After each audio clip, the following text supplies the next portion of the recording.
ഒരാളെ ബുദ്ധിമുട്ടിക്കുന്നതിന് ഒരു കണക്കില്ല ചേട്ടാ.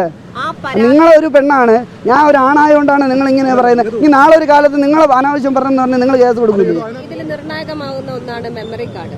ഈ മെമ്മറി കാർഡ് കാണാത്തതുമായി ബന്ധപ്പെട്ട് യദുവിന്റെ തന്നെ രണ്ട് രീതിയിലുള്ള പ്രതികരണങ്ങളാണ് പുറത്തുവന്നിട്ടുള്ളത്. ഒന്ന്, യദു KSRTCയിലേക്ക് അവിടെ സ്റ്റാൻഡിലേക്ക് സ്റ്റേഷനിൽ നിന്ന് ഇറങ്ങി ഉടനെ പോയി എന്ന് പറയുന്നു. മറ്റൊന്ന്, എനിക്ക് അവിടേക്ക് കയറാൻ സാധിക്കില്ല, എന്നെ അവിടെ കയറ്റില്ല എന്നുള്ള പ്രതികരണം വരുന്നു. യദു അവിടെ അതിനുശേഷം പോയിരുന്നോ ഇല്ലയോ? KSRTC സ്റ്റാൻഡിലാണോ വാഹനം ഏത് ഓടിച്ച വാഹനം ആ KSRTC വാഹനത്തിൽ പിന്നെ പോയിരുന്നു?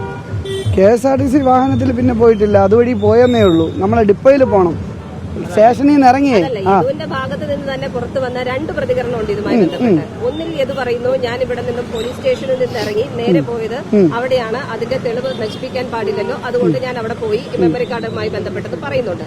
മറ്റൊന്നിൽ പറയുന്നു, എന്നെ ആ കേസ് അങ്ങനെ ഞാൻ പറഞ്ഞിട്ടില്ലല്ലോ. ഏത് വീഡിയോയില്? അല്ല, ഡിപ്പോയിൽ പോയി ആ ബസ് പരിശോധിച്ചെന്നല്ല, ആ വീഡിയോ എങ്ങനെ മെമ്മറി കാർഡ് പോവല്ലേ എന്ന് പറഞ്ഞ് ചെക്ക് ചെയ്യാൻ ഞാൻ പോയെന്നല്ല. ഞാൻ ATO, അത് ഞാൻ പറഞ്ഞിട്ടുള്ള വീഡിയോ എടുക്കുക. ATO പറഞ്ഞെന്നാണ്, ATOയുടെ അടുത്ത് പോവാൻ വേണ്ടിട്ട് വന്നെന്നാണ്. മെമ്മറി കാർഡ് എടുക്കാൻ വേണ്ടിട്ട് പോയെന്ന് പറയുന്നു.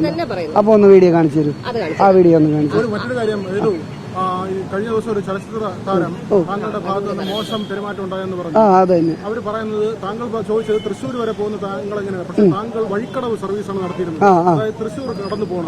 അങ്ങനെയാണെങ്കിൽ അവർ പറയുന്നത് ശരിയല്ലേ? അവർ പറയുന്നത് ശരിയായിരിക്കും. അത് അപ്പോൾ പല വഴി കൂടെയും പരാതി വരുമ്പോഴത്തേക്കും അവർ പറയുന്നത് ശരിയാണ്. വഴിക്കടവ് ബസ് അവർ പറയുന്നുണ്ട് ചേട്ടാ, അത് പറയാതെന്താണ് അവർ പറയുന്നുണ്ട്. ആദ്യം ഞാൻ വ്യക്തമായിട്ട് അവരുടെ അടുത്ത് സംസാരിച്ചതാണ്.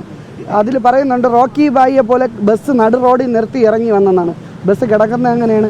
ആ ബസ്സിൽ യാത്രക്കാരുണ്ടായിരുന്നു, ആ ബസ് ഒതുക്കിയിട്ടൊക്കെയാണ്. എന്തെങ്കിലും കംപ്ലൈൻ്റ് ആയിട്ട് ആ ബസ് ഒതുക്കിയിട്ടേക്കുന്ന ബസ്സിലാണ് വന്നിട്ട് പിന്നെ റോക്കി ബായി പോലെ.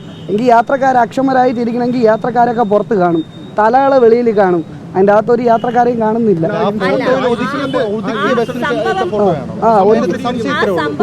ജൂൺ 19-ാം തീയതിയാണ് ഈ ആരോപണം നടന്നതെന്ന് പറയുന്നത്. അങ്ങനെ ഒരു സംഭവം നിങ്ങളുടെ ശ്രദ്ധയിൽപ്പെട്ടിട്ടുണ്ടോ?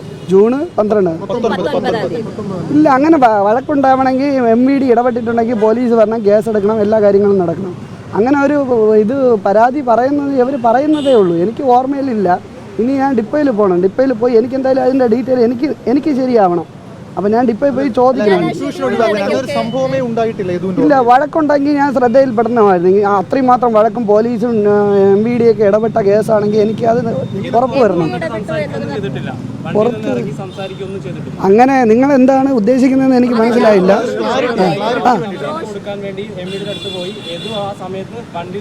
ഞാൻ അങ്ങനെ ഓർമ്മയില്ലാത്ത ഒരു കേസ് എങ്ങനെയാണ് ഞാൻ പറയണത് ഏതു പുറത്തിറങ്ങിയെന്നും ഇങ്ങനെയൊക്കെ പറയേണ്ടവര്? വഴിക്കടവ് ഞാൻ കോഴിക്കോട് പോയിട്ടുണ്ട് ചേട്ടാ, കോഴിക്കോട് പോയിട്ടുണ്ട്, നിലമ്പൂർ പോയിട്ടുണ്ട്, വഴിക്കടവ് പോയിട്ടുണ്ട്. KSRTC ബസ് ഒരു സർവീസ് അല്ല ഞാൻ പോകുന്നത്. ഉദ്ദേശം എന്താണെന്നുള്ള അത് പറഞ്ഞു കഴിഞ്ഞാൽ ഞാൻ അതേപോലെ പറയാം.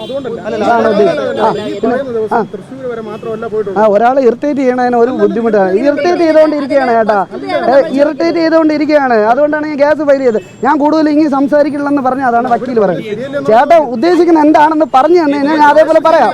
തന്നെ കണ്ടു അല്ല, ഇങ്ങനെയായിട്ട് ബുദ്ധിമുട്ടിക്കുന്ന കാര്യമില്ലേ? അവർ പറയുന്നത് അങ്ങനെയല്ലേ പറയുന്നത്? അല്ല ചേച്ചി, ന്യായത്തിന്റെ ഭാഗത്ത് നിൽക്കുക. ആരായാലും റോഷ്നി എന്ന് പറയുന്ന വ്യക്തി 30-ാം തീയതി തൊട്ട് ഈ 3-ാം തീയതി വരെ എന്താണ് വരാത്തതെന്നാണ് ഞാൻ ചോദിക്കുന്നത്. ഒരാളെ ബുദ്ധിമുട്ടിക്കുന്നതിന് ഒരു കണക്കില്ല ചേട്ടാ. നിങ്ങളൊരു പെണ്ണാണ്, ഞാൻ ഒരു ആണായതുകൊണ്ടാണ് നിങ്ങൾ ഇങ്ങനെ പറയുന്നത്. ഈ നാളെ ഒരു കാലത്ത് നിങ്ങൾ അനാവശ്യം പറഞ്ഞെന്ന് പറഞ്ഞാൽ നിങ്ങൾ കേസ് കൊടുക്കില്ല.